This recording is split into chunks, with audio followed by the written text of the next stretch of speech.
Teresa Leung lived most of her life as a regular immigrant in the United States. She was known to be humble, and there wasn't anything about her that might have suggested that she was hiding something big. However, when Teresa passed away in February 2020, a major revelation came to light.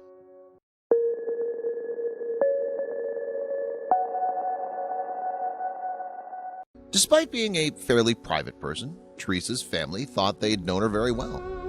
They knew she'd grown up in Shanghai and then moved around Asia when things got hard to finally elope in the United States of America toward the second half of the 20th century, where she led a normal life raising her children. But this grandma had lived a life like no other and had documented all in a photo album she kept private until she died. Nothing could have prepared her family for what they found. Teresa's family knew the album existed, but it was off limits. "You can look at them when I go," she'd tell them whenever they asked, and they honored her wishes. The truth finally came to light when her grandson, Johnny Kwan, started looking for pictures to use in her memorial services. He thought he'd find similar pictures to the ones he'd already seen, so his findings were a bit shocking, to say the least. The content of the album took Johnny way back to his roots when Shanghai was a prosperous and fast-growing city in the 30s, home of many tourists and migrants from Europe. It's where Teresa discovered her passion for music and enrolled in the then newly opened Shanghai Music Conservatory. Teresa's family knew she was talented and musically inclined, but they never knew to which extent. Teresa was a skilled vocalist and pianist, and at age 15 she'd be signed to Path Records, later absorbed by the giant EMI group, which still exists to this day and signed many musical stars throughout the years. She was a shidaku singer, a fusion genre that mixes Chinese folk elements with jazz instruments. Such a genre requires a lot of training and skill, but to Teresa it came naturally, and she earned a reputation in no time. However, this was only the first surprise of many.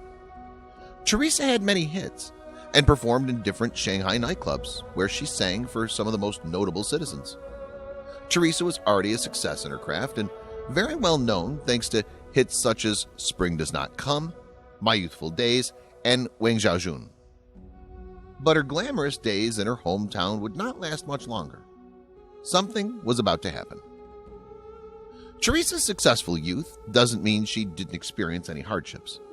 Growing up in Shanghai, she experienced the Second Sino-Japanese War, which lasted 8 years and was over in 1945.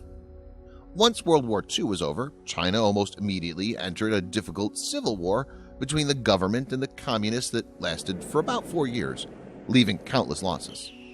To Teresa, the war ended with a difficult decision to make. The Civil War finally came to an end with Communist leader Mao Zedong establishing the People's Republic of China in October 1949, while the nationalists had to retreat to Taiwan, escaping their defeat in mainland China. The war was truly devastating for the population. About 5 million civilians lost their lives due to illness, famine, and combat. The situation was desperate for many, including Teresa. What would she do now? Not only was the country and her hometown in utter chaos, but her craft was under threat as well. Shidaku was categorized as yellow music, prohibited nationwide. The government only allowed musical propaganda. Everything else was banned. For Teresa and her family, the only option was to relocate, so they moved to Hong Kong like many mainland Chinese seeking refuge. However, she would find much more than just safety. At the time, Hong Kong was still under British administration, so it became a popular destination for those fleeing the war, not only from China but from other parts of the world too. Hong Kong was a land of opportunities, and she worked very hard to stay afloat. Survival became more important than her career, but you won't believe how she managed to juggle both. Teresa had moved to Hong Kong in the 50s, but she wasn't planning on staying for too long. She also lived in Singapore for a while, before definitely moving to the United States in 1971. Despite the adversities and the political turmoil in the region, Teresa managed to hold on to her fame as a shidaku singer. However, she always found time to teach others during her time in Singapore. But we'll soon discover her stardom days were truly stunning. Teresa's family was aware that she had a successful career way back when, and she'd passed down her love and skill to her kin. We have a very musical family, actually, which probably started with my grandma. Johnny shared on his Facebook page. Johnny himself, like his grandma, is very musically inclined and currently works as a freelance artist and art teacher in the Bay Area. Johnny knew his grandma was a tenacious woman, but he never knew to which extent until that moment. He remembers his grandma presenting herself as a very humble and simple woman, but she surely stunned everyone when she was playing the occasional concert during the holidays. It seemed like Johnny had a very special bond with Teresa, and he shared a bit on Facebook. My fondest memories are of her going to school with me and actually protecting me from bullies. Seeing more of his grandma's youth helped him connect to her even more, but nothing could have prepared him for what he'd find out later. When he was tasked to scan his grandma's pictures for her funeral, he was so shocked by the album that he had to share it on his Facebook profile. He made an album named My Grandma, containing 83 of the photos he had, mostly taken between the 50s and the 60s, showcasing Teresa's extraordinary life, not only as a singer, but also as a beauty queen and a model. No wonder why he felt he had to share this discovery with all his friends. In the album, there were only newspaper clippings that showed evidence of the time she was a beauty queen, but there was a major twist to this revelation. Photos showed her time competing for Miss Hong Kong toward Miss Universe. I honestly had no idea. It surprised a lot of us in the family, Johnny shared on Facebook. Digging deeper into this now, it appears that this was actually for the very first Miss Universe contest ever. That would be won by Miss Finland, Armi Kusela.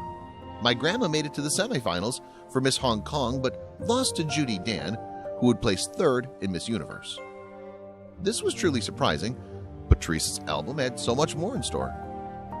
She also had pictures rubbing shoulders with some of Hollywood's top celebrities. During her time in Singapore, she met entertainment mogul Sir Run Run Shaw, who opened some interesting doors for Teresa.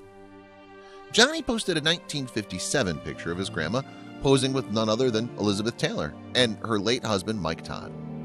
Johnny explained, "She was asked by Run Run Shaw to be a representative of the Singaporean entertainment industry to greet Elizabeth.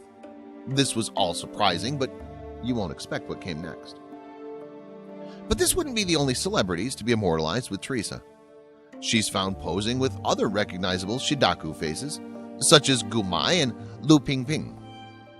Another highlight in the album is a picture of Teresa posing next to opera singer Marian Anderson, who was the first African-American to perform with the Metropolitan Opera in New York City, breaking important racial barriers. However, being photographed next to Western celebrities was far from her best-kept secret.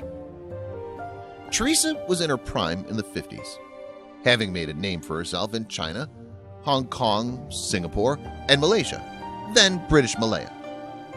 Not only was she selling her records and performing live on the radio, Run Shaw had produced many films in which he cast several Shidaiku artists, furthering the careers and reach of the singers.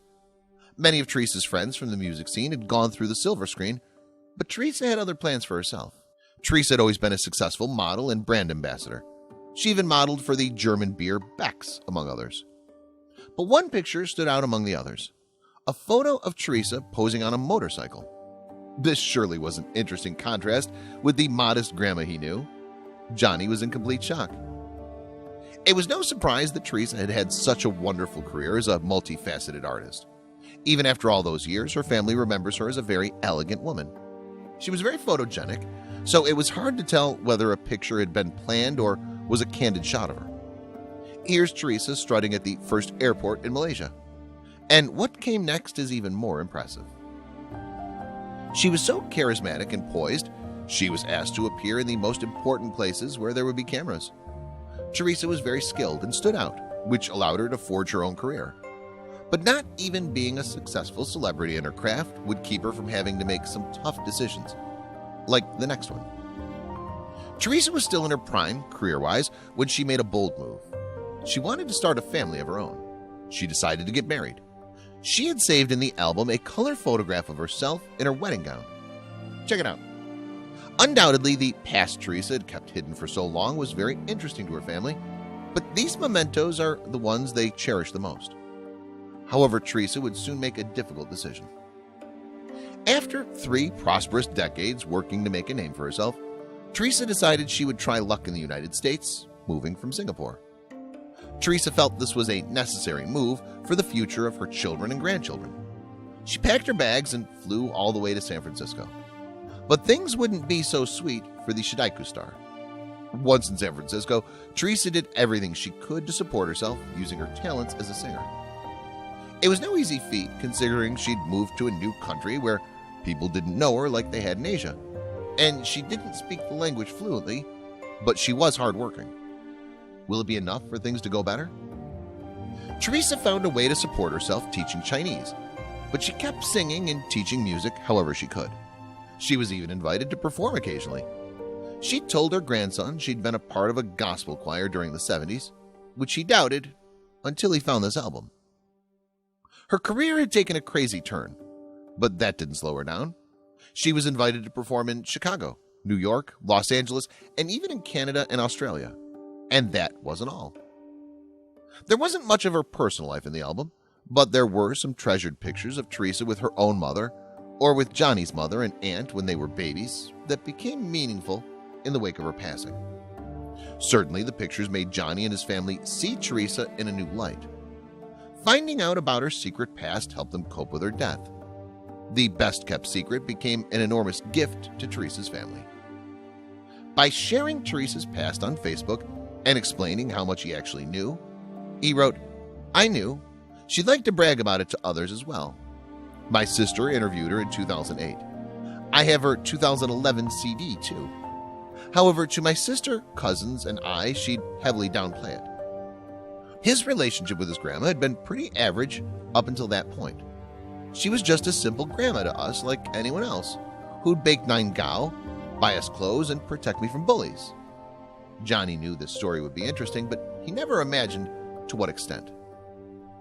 It's no surprise that her story went viral rather quickly, and sooner rather than later, the story was picked up by media outlets from different countries, including Thailand and China. The feedback was amazing. People couldn't believe Teresa had hidden her unbelievable story for so long. One thing was clear. Teresa was one humble, sophisticated lady and received praise from all over the world. Such a wonderful story deserves to be known, and we're thankful Johnny took the time to share it with the world. Unsurprisingly, people wanted even more. Johnny received calls to write a biography or even make a documentary about his grandmother. But the future's uncertain. "I'm still thinking on it, but we'll see where this may take me," he wrote on Facebook. As mentioned, Teresa passed early in 2020 of natural causes. However, her legacy is very much alive. Her glamorous past is truly a wonderful story.